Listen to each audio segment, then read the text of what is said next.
Gafur. Hadi söyle düğünümüze devam edelim. Şahin abi. Ya hadi gelin.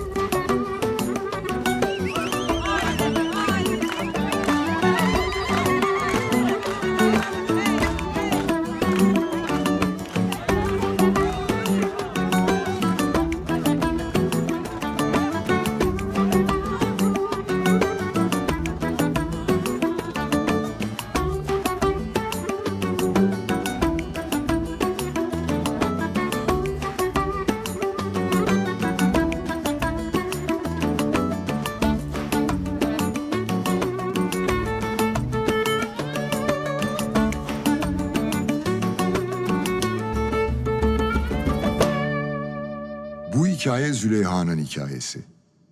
İstanbul'dan başlayıp Çukurova'ya uzanan, içinde aşkın, tutkunun, kederin, zaferin olduğu bir hikaye. Züleyha Yaman, Çukurova'nın hanım ağası, büyük hanımı.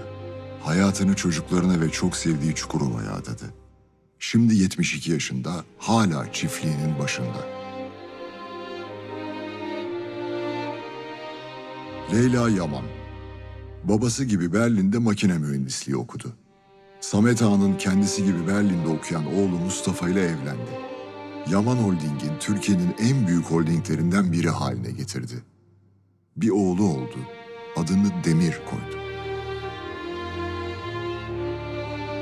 Fikret Fekeli, 74 yaşında. 2 yıl önce şirketteki işlerini oğlu Kerem Ali'ye bırakıp emekliye ayrıldı.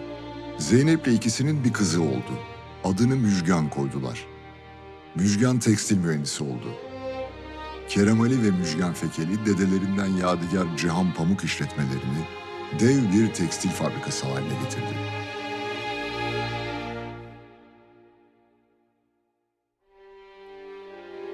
Çetin Ciğerci, Fikret'in arkadaşı, dostu, can yoldaşı. Çetin Fikret'le birlikte emekli olmak istedi. Kerem Ali ve Müjgan bırakmadılar. Çetin amcalarını şirketlerine onursal yönetim kurulu başkanı seçtiler. Çetin tek sevdiği Gülten'i uzun yıllar unutamadı. Sonunda liseye atanan bir müzik öğretmeni Ayşen'le tanıştı, evlendiler. Çetin kızlarının adını Gülten koymak istedi. Ayşen seve seve kabul etti. Gaffur Taşkın, o yaz sonu Gülsüm'le evlendi. Çok mesut oldular. Gaffur'un kendi öz evladı gibi sevdiği Mehmet Ali mimar oldu. Çukurova'da köprüler, okullar inşa etti. Gaffur ve Gülsüm için de Seyhan'a bakan bir ev yaptı. Bir yaz akşamı çoluk çocuk balkonda otururlarken Gaffur "Bana bir şey oluyor" dedi ve başı düştü. Son nefesini verdi. 75 yaşındaydı.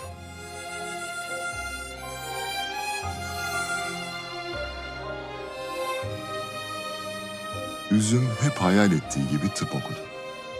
Çapa Tıp Fakültesini birincilikle bitirdi. Hünkâr Yaman bursuyla Amerika'ya gitti. İhtisasını orada yaptı. Şu anda Chicago Eyalet Hastanesi'nde pediatri kliniğinin şefi.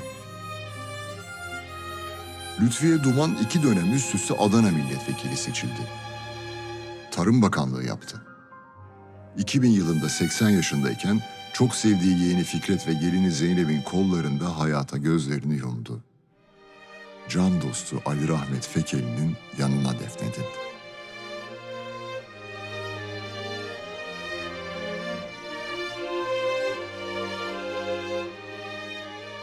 Raşit ve Fadik. Bir oğulları bir kızları var. Oğulları Kenan subay. Kızları Filiz Çukurova'nın en iyi avukatlarından biri.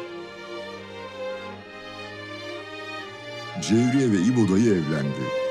Cevriye hayatı boyunca İbo dayının cimriliğinden şikayet etti.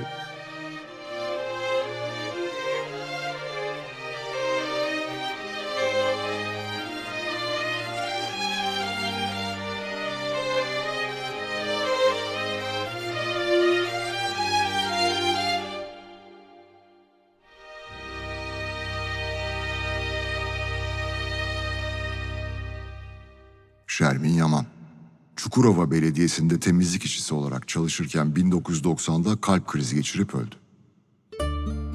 Cenazesi savcı gelene kadar yol üstünde 2 saat bekledi. Şermin'in kızı Betül Arcan, 24 yıl yattıktan sonra tahliye edildi. Çukurova'da barınamadı, kayıplara karıştı. Bugün nerede, ne halde olduğunu kimse bilmiyor. Şermir'in dost mu düşman mı belli olmayan arkadaşı Füsun, İşleri yüzünden sürekli yurt dışında olan kocası Ahmet'ten boşandı. Şu anda Çukurova Huzur Evi'nde İlknur ve Meziyet'le dedikodu yaparak günlerini geçiriyor. Haşmet Çolak, hapishanede geçirdiği senelerden sonra şeker hastası oldu. Sağlık sorunları nedeniyle tahliye olmayı beklerken 1985'te cezaevinde hayatını kaybetti. Abdülkadir Keskin, idam cezası müebbete çevrildi. Hapishanede mahkumlar arasında çıkan bir kavgada öldürüldü. Kardeşi Vahap Keskin, canlı bomba olduğu o düğünden sonra Erzurum Akıl Hastanesi'ne gönderildi. 3 sene sonra kaçmaya çalışırken damdan düşerek öldü.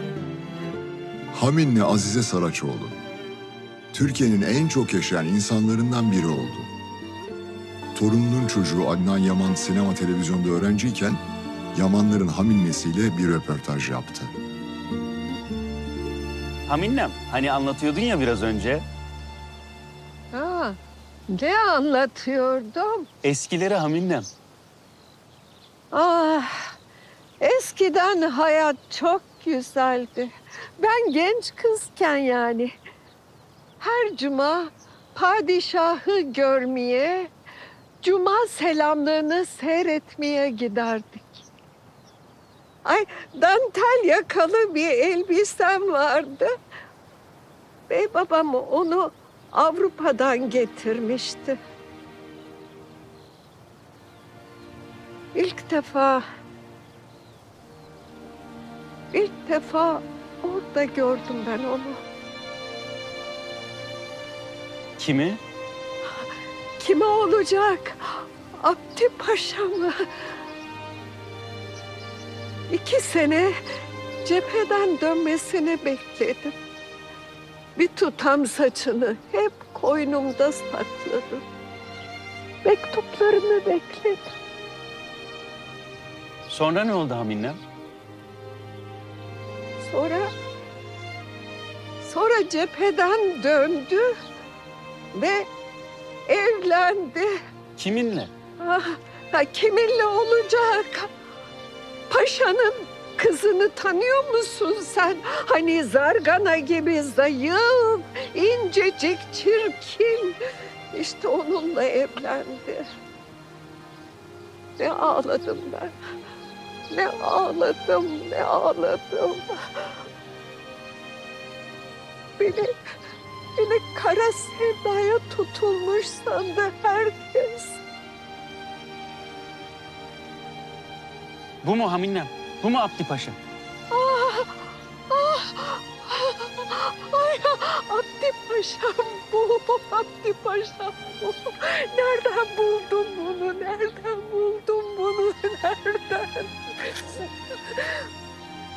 Ne çok sevdim ben seni Abdi Paşam.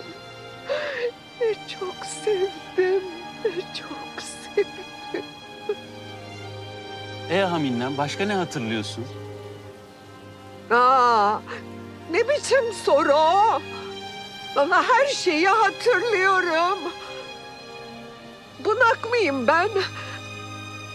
Ama bir tek şeyi hatırlayamıyorum.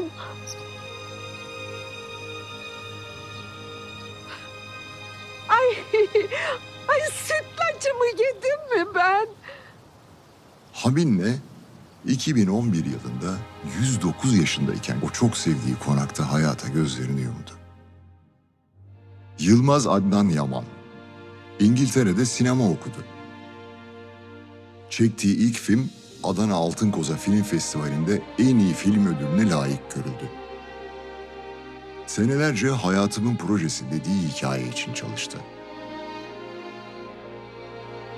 Annesinin, Züleyha Yaman'ın, Çukurova'nın hanım ağasının hikayesini film yaptı. Film bu yıl Berlin Film Festivali yolcusu.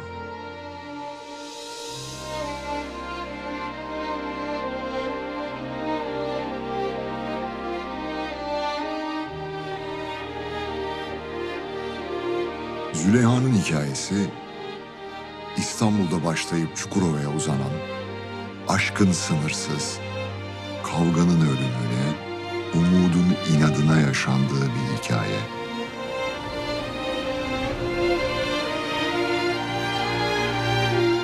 Bir zamanlar Çukurova.